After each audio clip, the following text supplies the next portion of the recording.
Kaitoni hamjama birsawai phaikado Dini nishalo hayung ganangge Hamjama kupulu subrai ni thani o Mon brum tong plai nai khairang ma boni le Kaitoni hamjama birsawai phaikado Dini nishalo hayung ganangge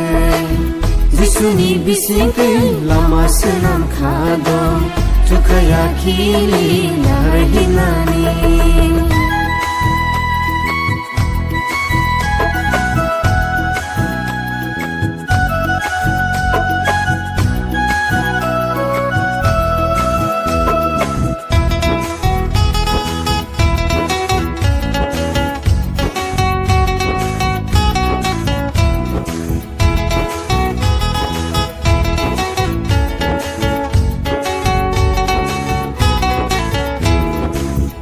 Ta khusho,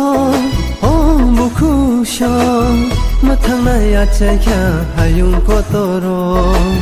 kaitoni sajala chukhaya kare, haksang ma tong thonga tubo wai phaikya.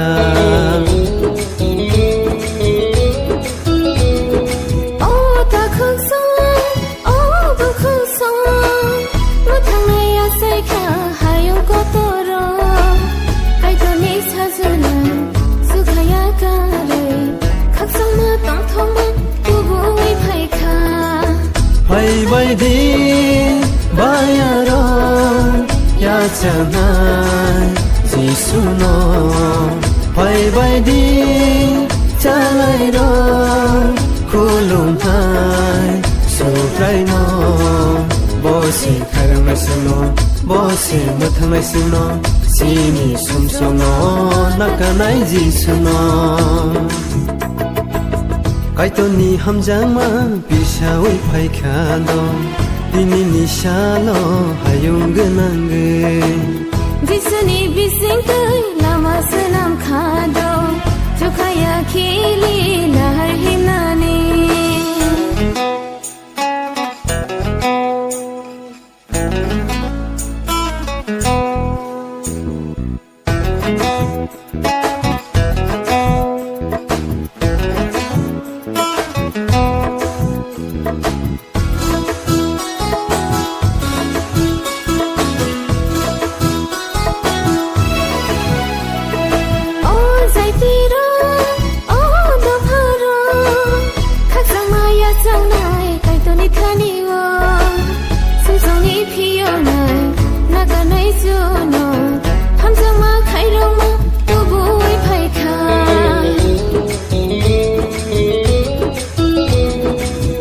Jaitiro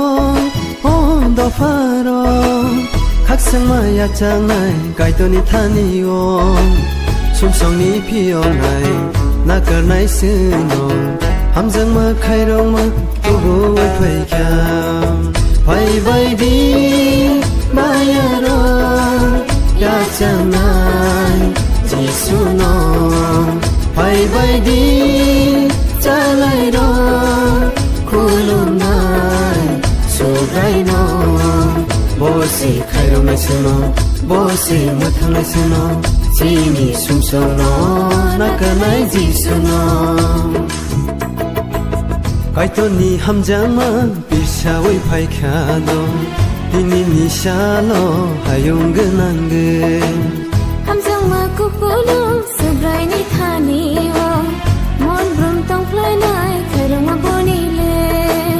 Kaitoni hamjama birsawai phaikado Dini nishalo hayung ganangge Jisuni bisingke lama senam khado Tukaya kili narahinani